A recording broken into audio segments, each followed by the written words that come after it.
Assalamualaikum warahmatullahi wabarakatuh.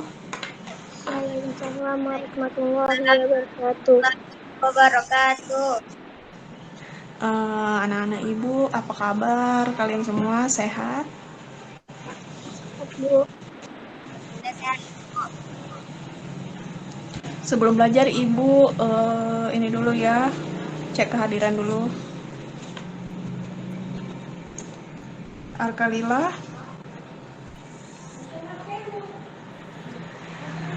Arkalila hadir. Kalia, Leoni, ada Bu. iya.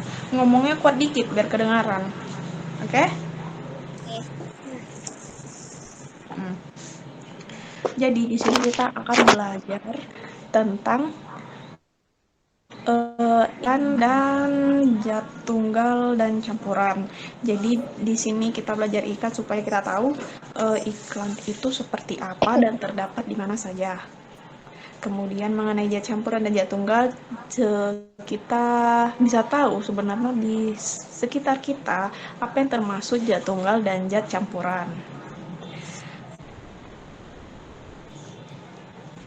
Kita seringnya kalau nengok iklan kadang di koran, majalah, bahkan TV. Di sini bisa dilihat di layar PPT-nya, iklan adalah pemberitahuan kepada khalayak mengenai barang atau jasa yang dijual. Iklan biasa dipasang di media cetak ataupun media elektronik. Jadi, media cetak itu termasuk seperti koran, majalah. Kita sering nengok misalnya di majalah itu ada misalnya lah dia jual produk kecantikan, itu paling sering di majalah. Kemudian misalnya media elektronik, dia seringnya di radio ataupun di televisi. Di TV paling sering kita temui jualan makanan, jualan baju, bahkan jualan sepatu pun juga ada. Dan yang paling sering kita temui di kehidupan kita yaitu website. Misalnya kita buka internet, banyak itu nanti contohnya saja kayak Shopee. Siapa kita kadang kalau beli nggak usah ke toko lagi,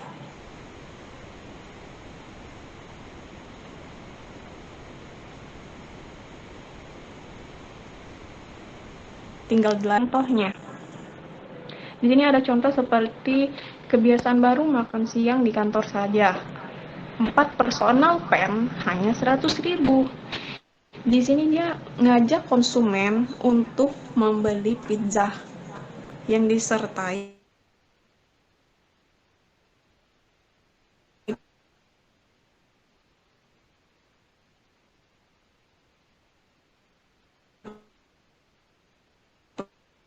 promo kedua. Dia untuk mengajak dengan cara memberikan promo. Makanya kita sering misalnya kita lihat bahkan ya di sekitar di spanduk diskon 50%, diskon 30%, itu termasuk iklan. Dia menggunakan diskon atau promo lainnya agar kita tertarik, kita merasa ih murah gitu, kok lebih murah ya dari biasanya, akhirnya kita pun membeli.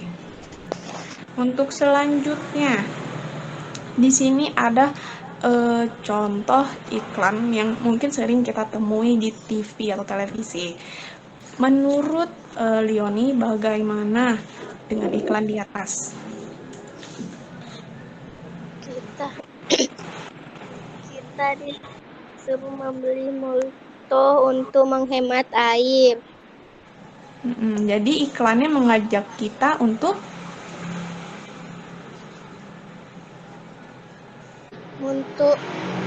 membeli molto untuk menghemat air. Jadi di iklan tersebut dia bilang gini, kalau kita beli molto maka kita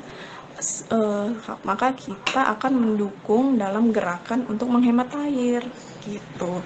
Dan dia bilang di sini bagi generasi Indonesia mendatang.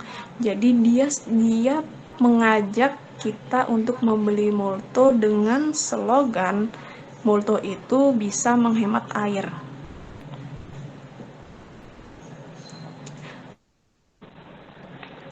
sesuatu yang mempunyai massa dan menempati ruang. Materi dapat diklasifikasikan berdasarkan wujud dan komposisinya. Materi dapat terdapat di sekitar kita, yaitu zat tunggal dan zat campuran. Yang pertama, zat tunggal. Zat tunggal itu hanya terdiri dari satu jenis zat saja. Contohnya yaitu gula, garam, dan air. Jadi air mineral yang kita minum, air putih yang kita minum itu merupakan zat tunggal. Kemudian selanjutnya di sini yaitu campuran.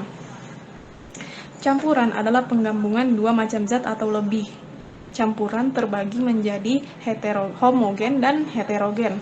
Kalau homogen, contohnya dia seperti sirup yang kita siram ke dalam segelas air, di mana campuran tersebut tidak dapat dibedakan antara zat satunya, si sirup tadi sama si air itu udah nggak bisa kita bedakan mana sirup mana air, udah menjadi satu. Yang kita tahu cuma rasanya manis itu.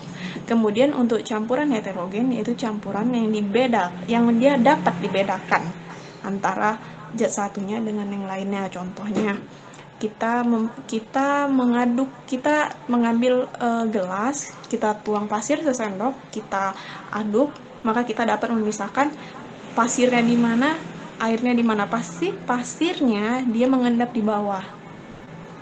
Itu namanya campuran heterogen. Kemudian contohnya di sini yang pertama, misalnya campuran zat padat dengan zat padat. Kita kalau beli kopi sasetan seringnya itu kopi rasanya udah manis kan. Nah, jadi yang di dalam saset itu merupakan campuran zat padat dengan zat padat karena sudah tercampur antara gula dan bubuk kopinya. Kemudian yang kedua, gula pasir dan air. Campuran berupa zat padat dengan gas. Ini contohnya yang disebut dengan zat padat itu adalah debu, dan gas itu adalah oksigen yang kita hirup. Jadi ketika kita di luar ruangan ada debu yang udah bercampur dengan udara, itu adalah pencampuran antara zat padat dengan gas. Yang kedua yaitu zat cair dengan zat cair. Contohnya alkohol dicampur ke air. Ini contoh lainnya juga seperti hand sanitizer. Hand sanitizer itu ada alkoholnya, tapi seringnya dicampur dengan aloe vera gel atau pelembab tangan. Jadi ketika kita pakai si hand sanitizer, tangan kita nggak bakal kering, karena kalau misalnya tidak ada aloe vera gelnya, maka lama-kelamaan ketika kita sering menggunakan hand sanitizer, maka tangan kita akan kering. Selanjutnya itu zat cair dan gas. Zat cair dan gas ini contohnya air di udara saat hujan. Jadi ketika hujan itu merupakan juga campuran antara zat cair dengan gas. Selanjutnya gas dengan gas. Gas dengan gas ini udara yang merupakan campuran dari bermacam-macam. Contohnya oksigen yang kita hirup. Terus misalnya mama kita di belakang masak sambal gitu kan, nyegrak tuh kan aromanya, gasnya tadi, aroma tadi itu bercampur. Tunggu bentar. Misalnya di pagi hari kita buat susu, jadi susunya itu merupakan susu yang dicampur dengan air, merupakan zat campuran atau zat tunggal kali ya.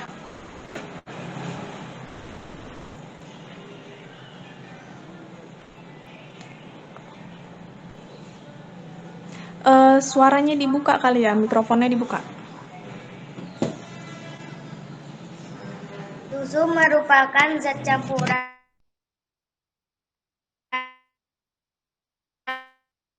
karena di air.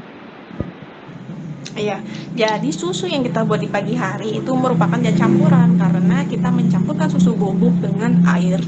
Dia sudah ada dua zat yang bergabung. Jadi seperti itu mengenai campuran. Selanjutnya di sini ada percobaan campuran sederhana. Di sini jadi kita mempelajari mengenai campuran homogen dan heterogen.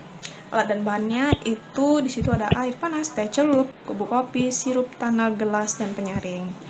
Jadi di situ nanti kita tuangkan air panas ke dalam gelas, masukkan teh celup, diamati.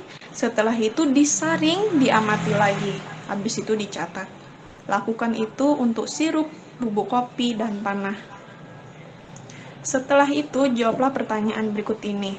Jawabnya di situ, jadi kita membedakan mana campuran homogen, mana campuran heterogen. Setelah kita menjawab pertanyaan itu, maka buatlah kesimpulan. Campuran heterogen adalah campuran gini. Contohnya, campuran air dengan ini, seperti itu.